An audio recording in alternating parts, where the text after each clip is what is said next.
Genuíno, como é que você está? Eu estou bem, acompanhando a conjuntura. Passamos um carnaval dramático com esse desastre. Agora, é interessante, só uma observação.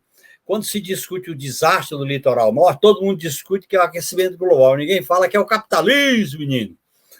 A exploração, a falta de investimento, de prevenção. É o aquecimento global que virou uma espécie de coqueluche. É claro que tem que ser enfrentado, mas que o mundo foi colocado nessa situação, e particularmente o Brasil, por causa do modelo de exploração capitalista. Entendi. Isso mesmo, isto mesmo. É isto que aconteceu.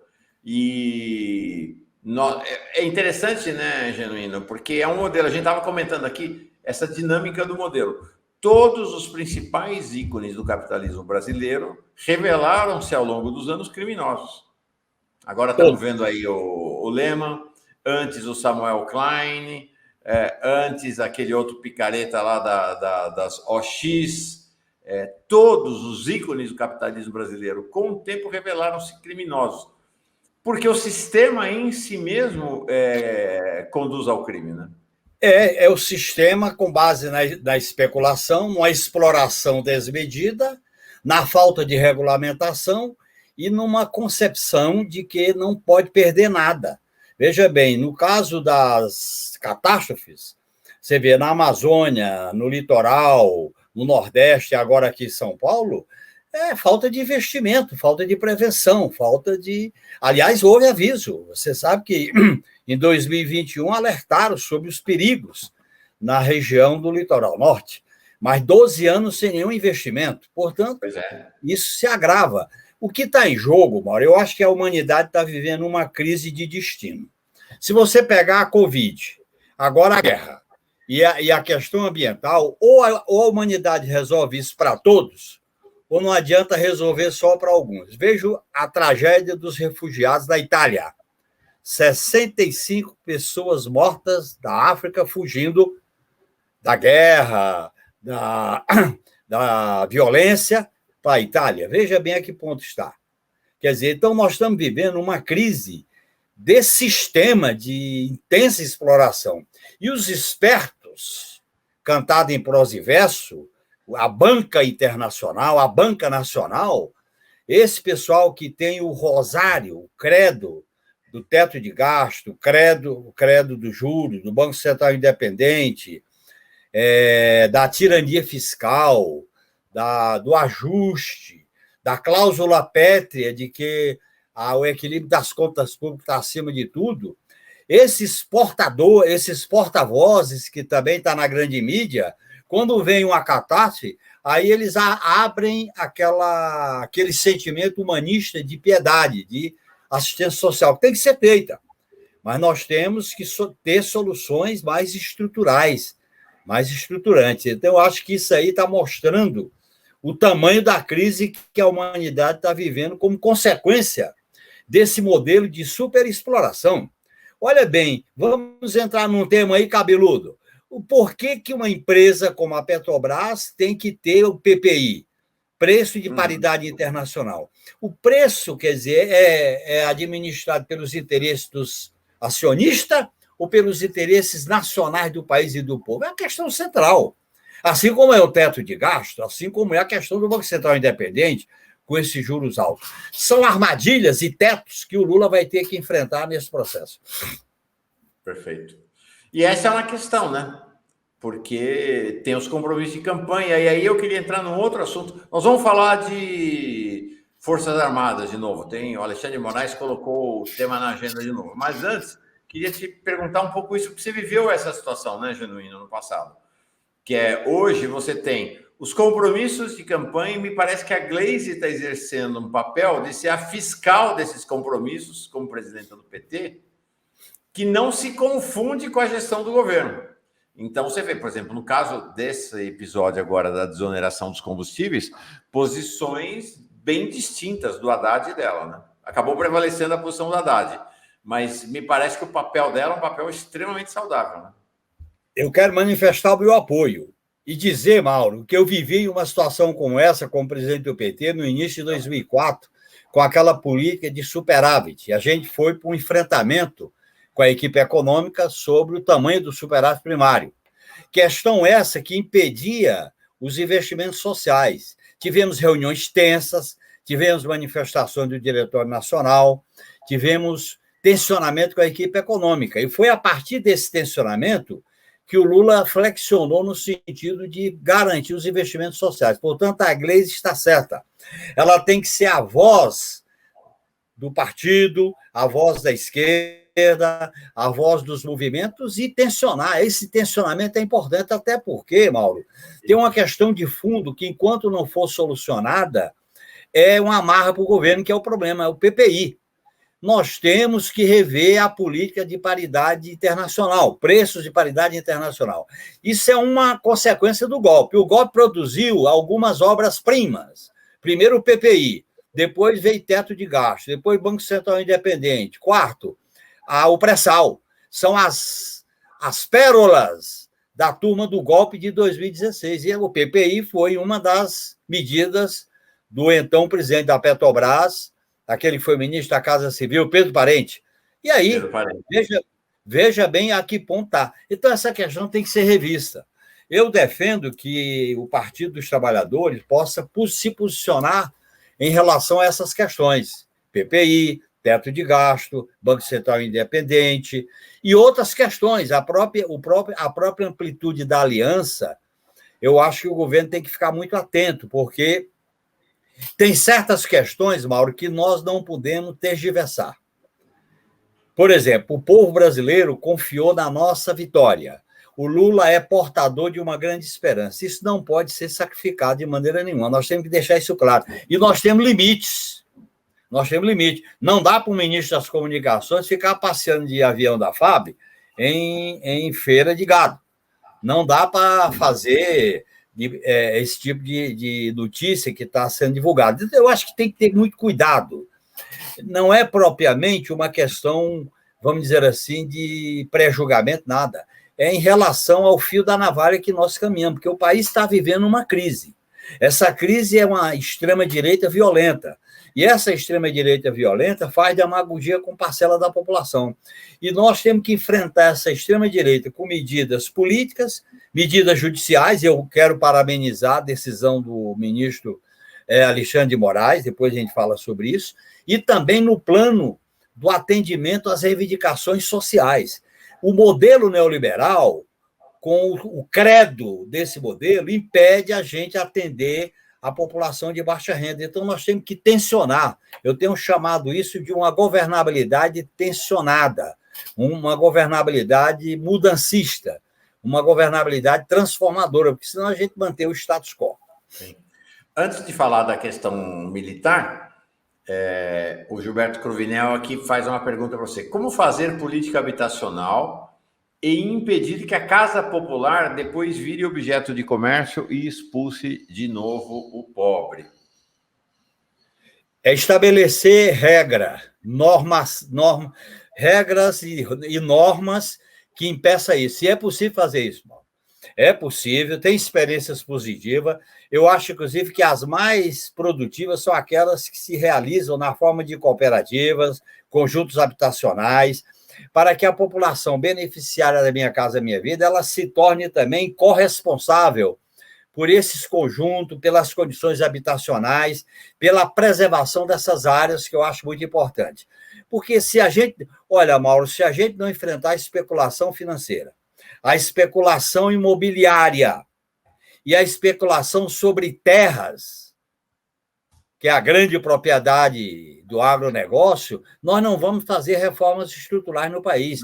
E você sabe que a questão imobiliária é fundamental. O que mais dificulta a construção de habitação popular nas grandes cidades, nos grandes centros, é a especulação imobiliária. Empurra a população para as áreas mais distantes, não cria condições de vida digna, esporte, lazer, cultura, saúde, entretenimento, e aí a população é jogada, como aconteceu no litoral norte, para o morro. E toda vez que se tenta fazer benefício, vem o setor mais truculento da burguesia brasileira, que é não querer ficar perto do pobre. O pobre é importante para ir trabalhar na casa deles, Mas depois do trabalho, vai para bem distante. Quanto mais distante, melhor. Você sabe que ali no litoral norte, o pessoal que trabalhava nas casas e ficava no morro era chamado lá do Nordeste, de nordestino, chamado de uma visão discriminatória em relação à população que morava no morro, entendeu? A mesma coisa se aplica, que o Gilberto Cruvinel traz aqui, a questão do campo, nos processos de reforma agrária. Ou você constrói uma mudança no cenário do campo, ou seja, você faz a reforma agrária, e aí quem recebeu a terra, ou o assentado do MST, tem um apoio da Emater, tem uma política de compra, de distribuição de semente, tem uma política de compra da produção, ou você inviabiliza, né? No tempo, você acaba expulsando claro. esses assentados.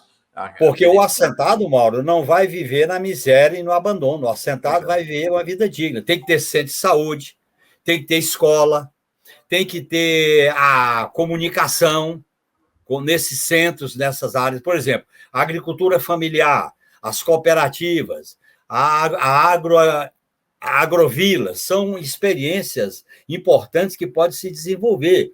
O MST tem uma experiência riquíssima em relação à produção do arroz orgânico. Então, acho que tem muitas coisas que podem ser feitas. Nós temos que sair dessa tutela do grande especulador que é o mercado, que é o sistema financeiro, que são os grandes monopólios. E aí o Brasil tem que buscar novas opções de economia solidária, de cooperativa, e aí dar o apoio. Por exemplo, o apoio financeiro, os bancos comunitários, quer dizer, a Embrapa, a Emater, são coisas importantes para que essa população possa viver. O combate ao trabalho escravo, você viu agora o escândalo no Rio Grande do Sul, as vinícolas, utilizando o trabalho escravo de nordestino que vinha da Bahia.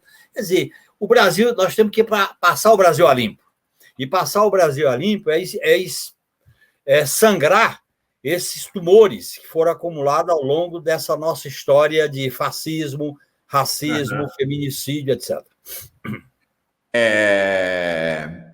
Genuíno. Vamos falar agora, então, de Alexandre de Moraes? Estava só aqui dialogando com um convidado. Vamos lá. Alexandre de Moraes ontem tomou uma decisão importante, que foi a de que cabe ao STF julgar os militares envolvidos no 8 de janeiro. E aí autorizou a Polícia Federal a iniciar as investigações. Isso, ele foi provocado pela Polícia Federal. A Polícia Federal falou, tem uma lista de milicos aqui que estão envolvidos, podemos investigar ou não? E aí ele autorizou e disse que quem vai julgar é o STF e não a Justiça Militar. Achei bem interessante, ele usa um trecho do Celso de Mello, dizendo o seguinte, Tribunal Militar é para julgar crime militar e não crime de militar. É para julgar apenas crime caracterizadamente de militar. Ao mesmo tempo, a gente tem ontem vazou essa gravação de uma reunião do comandante do Exército, o general Tomás Paiva, com outros generais, no qual ele fez uma crítica bem assertiva ao governo Bolsonaro, dizendo que o governo Bolsonaro puxou o Exército para a política e criou enormes desgastes para os militares. E quando a gente olha a lista de promoção do general para quatro estrelas e a reorganização dos comandos militares, parece que os generais, comandantes bolsonaristas estão sendo colocados de lado, alguns deles foram até caroneados. Bom, vamos começar com o Alexandre de Moraes e depois eu queria que você olhasse para a situação interna do Exército, especialmente. O que você achou da decisão dele? Olha, Mauro, uma das decisões mais importantes do ministro Alexandre de Moraes. Eu já tinha falado aqui no nosso debate que essa questão ia ser tratada a qualquer momento, que é o problema seguinte, isso não é crime militar, foi um crime de golpe de Estado, previsto no Código Penal. Crime militar são aquelas atividades essencialmente militares, quando você emprega as Forças Armadas por decisão do poder central em situações de guerra. O crime militar de indisciplina, de desrespeito à hierarquia, o crime militar de fuga, é tipicamente crime militar. Nós não estamos tratando de crime militar, isso é crime de golpe de Estado. Portanto, a decisão do Alexandre de Moraes é uma decisão correta. Aliás, essa decisão ela vai proporcionar, Mauro, uma discussão sobre limites da justiça militar. Os limites da justiça militar têm que ser para crimes militares. Toda vez que as Forças Armadas são usadas em atividades militares, você tem que ter, neste período, uma lei de engajamento e de tratamento das irregularidades dos crimes. Aí sim, agora você tem uma estrutura jurídica autônoma, própria, como são as auditorias militares e o STM, isso é uma herança do autoritarismo, da tutela militar, que cria um corporativismo dentro da justiça. Você sabe que na Constituinte nós batalhamos muito para extinguir a justiça militar e não conseguimos. Durante muito tempo o PT apresentou emenda e foi derrotado. Portanto, essa é uma questão muito importante. E eu acho que as condições políticas para despolitizar, despartidarizar e recolocar as Forças Armadas no outro trilho, em relação ao que é política de defesa nacional, o que é profissionalização, o que é valorização, o que é desenvolvimento tecnológico e científico, o que é, por exemplo, a relação das Forças Armadas com o povo. A defesa nacional ela está vinculada a enfrentar as vulnerabilidades. Por exemplo, Mauro, o que aconteceu com o Exército e com a Marinha aqui no Litoral Norte é uma função, não é de repressão, nada. Foi lá e colocou a infraestrutura para garantir a vida. Colocou o maior navio brasileiro para ser navio hospital. O maior navio, isso está correto. Isso não tem nada a ver com cacetete, com tanque, com violência. É isso que tem que dizer. Ao mesmo tempo, você tem que ter... A Força Armada não é para fazer assistência social. A Força Armada é para ter acesso à tecnologia de ponta, sensível. É para fazer uma integração com os países da América do Sul, da América Latina. É para se situar num mundo que tende à multipolaridade, como consequência da guerra na Ucrânia e não da Ucrânia. Sim. Então, acho que é isso que se coloca para as Forças Armadas. E essa oportunidade histórica, o governo Lula tem que saber aproveitá-la, porque foi correta a decisão. Aliás, é uma decisão que eu acho que tem, eu não tenho informação, mas eu acho que tem um certo ineditismo. Essa decisão do ministro Alexandre de Moraes. E a bolsonarização, a maneira como as Forças Armadas foram desgastadas, envolvidas, e cada dia mais surgem fatos, eu acho que está na hora de passar isso a limpo e recolocar a política de defesa nacional na frente de uma reestruturação das Forças Armadas como uma força de persuasão, de acesso à tecnologia, como uma força de proteção do país e do povo. Isso é que tem que ser dito, não como uma força que causa medo, tanque, aquelas ondas que se criou durante o governo Bolsonaro. Eu acho que a Força Armada enfrenta um desgaste maior do que na época da ditadura militar. E, por sinal, Mauro, é interessante para os especialistas examinar uma matéria que achei interessante como informação da Maria Cristina, no Valor, sobre o papel do general Leônidas na transição durante a Constituinte. É muito rica a matéria de como a tutela militar se manifestou através de uma liderança forte, que era o general Leônidas Pires Gonçalves. Sim.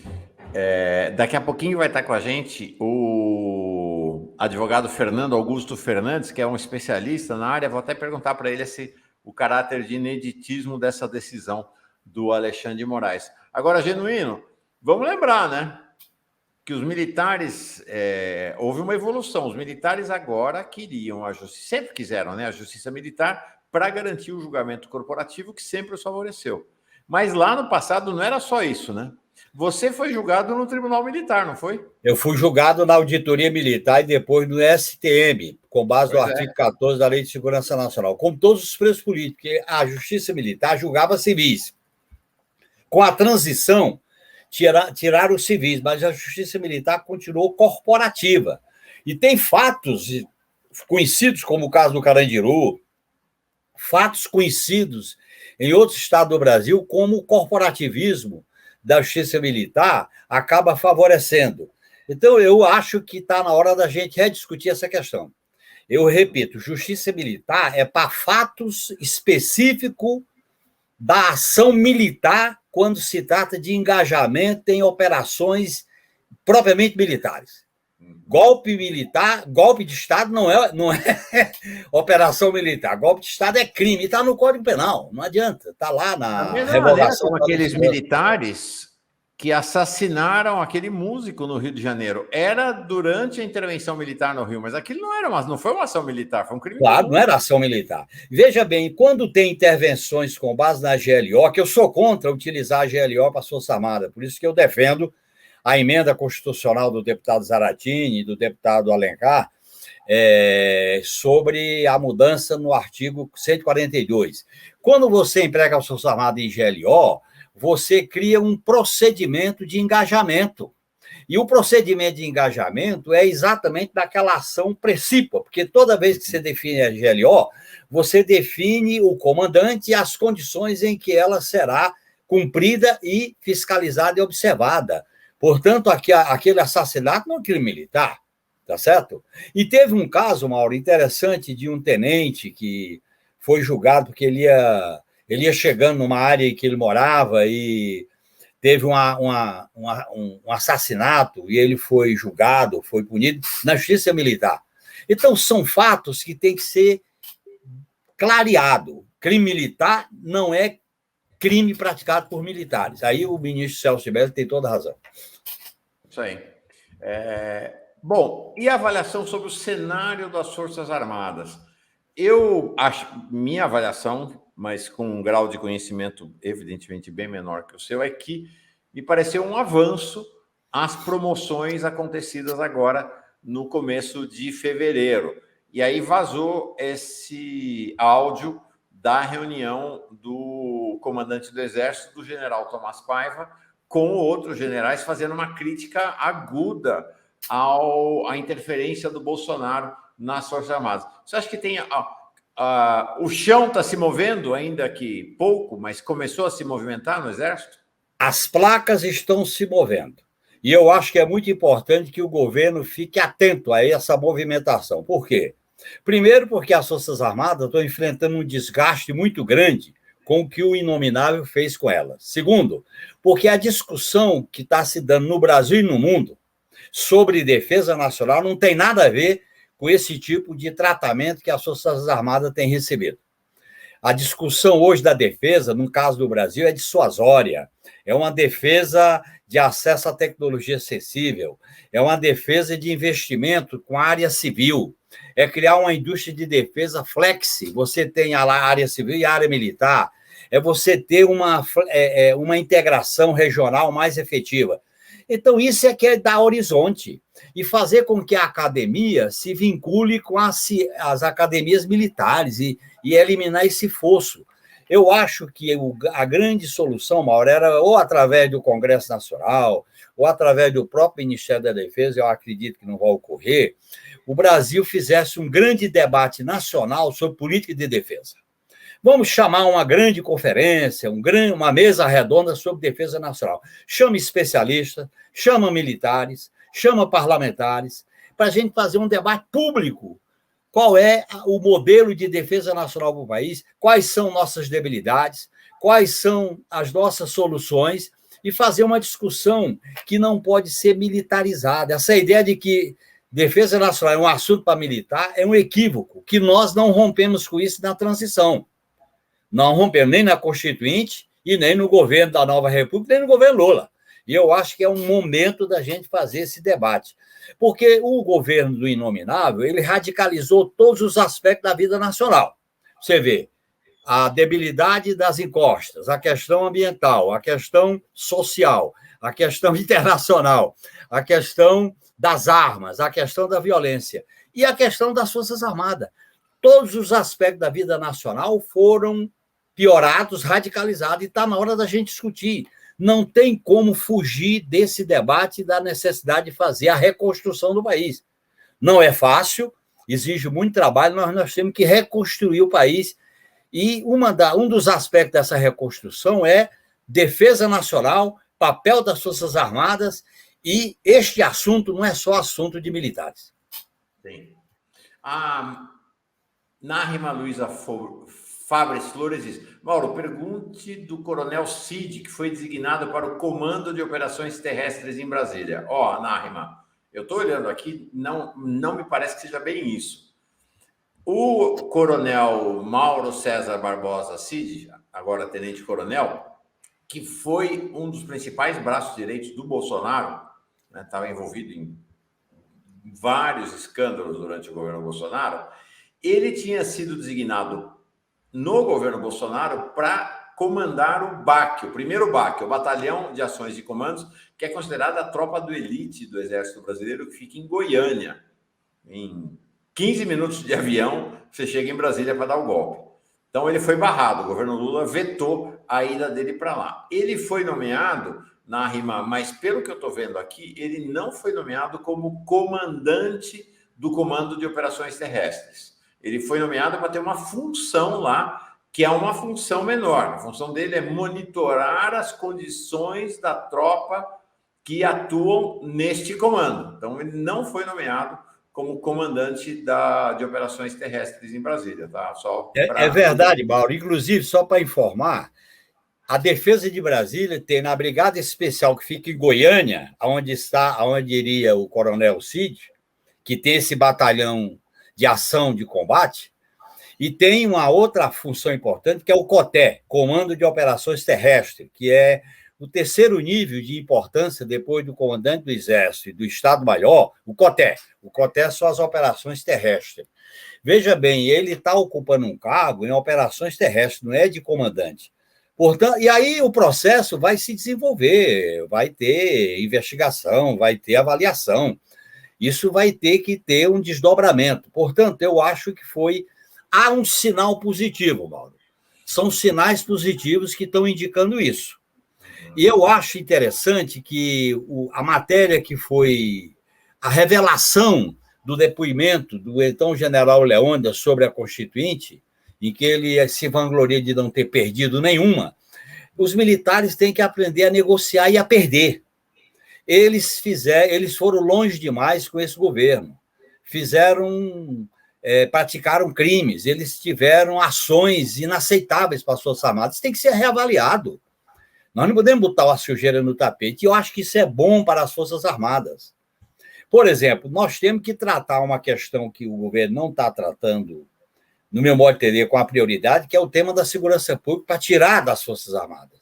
Enfim, eu acho que esse terreno da segurança, defesa nacional, defesa civil, é uma área que precisa de uma gestão mais transparente, mais democrática, e principalmente sob o comando civil, porque os militares têm uma importância estratégica dentro de uma política de defesa dissuasória, que não é de guerra, não é de pronto emprego, só se for necessário, mas é de disputa, é de acesso à tecnologia. E eu acho que esse caminho tem que ser bem explorado do ponto de vista da reestruturação, da profissionalização, inclusive das bases doutrinárias do pensamento militar no Brasil, que tem várias contribuições ao longo da nossa história. Você falou, está aqui, saiu dia 24, 4 dias atrás, no Valor, esta reportagem da Maria Cristina Fernandes. O Exército conseguiu tudo o que queria, disse o general Leônidas Pires Gonçalves, referindo-se à Constituinte. Na verdade, ela não entrevistou o general.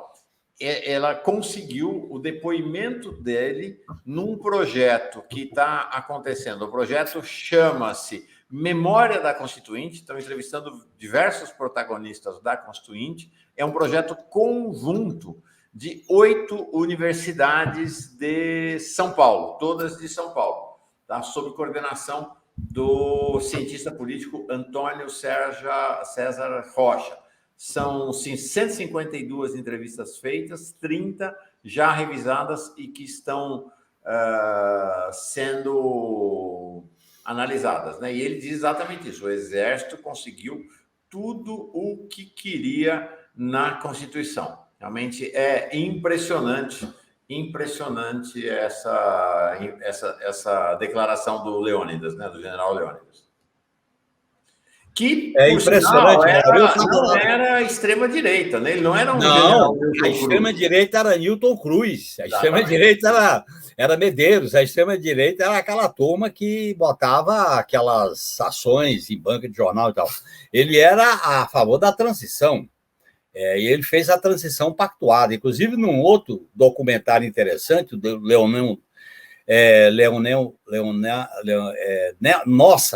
Leonel Nossa, ele escreve sobre o acordo que viabilizou a transição.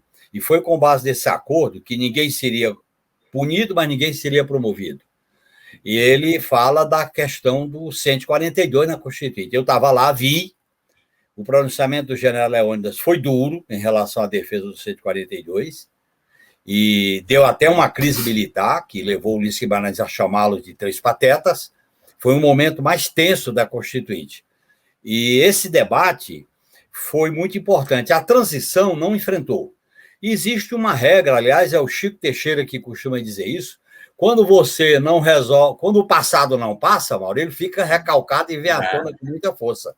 E foi o que aconteceu, quer dizer, o olavismo, a visão do general Coutinho, a visão da interpretação da guerra interna, da revolução cultural, do marxismo cultural, a reatualização da política do inimigo interno acabou levando, no período da eleição e do bolsonarismo, uma politização e uma direitização das Forças Armadas que nem na época de 64 até 68 foi tão violenta. Aí foi só no período do Médici, que foi uma coisa assim de um terrorismo de Estado. É claro que o golpe de 64 foi um golpe militar, e ele se deu com base, inclusive, a própria fundamentação do ato institucional número 1, Mauro, é mais radical do que o ato institucional número 5, enquanto fundamentação. Então, eu acho que esse debate sobre a tutela, sobre o autoritarismo, de como as Forças Armadas têm que estar subordinadas ao poder civil, e essa subordinação é uma relação de comando, é uma relação de preparo, é uma relação de emprego, é fundamental. Nós, do governo Lula, ensaiamos um pouco isso na Estratégia Nacional de Defesa, mas foi um ensaio. Não aprofundamos, não detalhamos, até porque aquilo foi assimilado, mas não foi aceito. Você sabe que para militar tem uma coisa, se assimila, mas não aceita, né? Esse é o problema. Obedece a ordem não quer dizer que concorde, que aceite. É isso aí. José Genuíno, toda terça-feira aqui com a gente, é um privilégio para a gente ter você, viu, Zé? Olha, eu agradeço muito e acho importante a gente atualizar essa discussão sobre a conjuntura nacional. Perfeito. E eu só queria terminar, Mauro, dizendo o seguinte: a tutela e o impasse relacionado com o PPI não está solucionado, que é preço de paridade internacional. Se essa questão não foi enfrentada, não adianta fazer gambiarra para que o preço da gasolina, do gás de cozinha, do diesel, esteja à altura das necessidades do país e do povo brasileiro. É isso aí. Fundamental. José Genuíno, patrimônio do povo brasileiro, com a gente aqui toda semana. Obrigado, Zé. Um abração. Boa semana. Um abração, muito obrigado.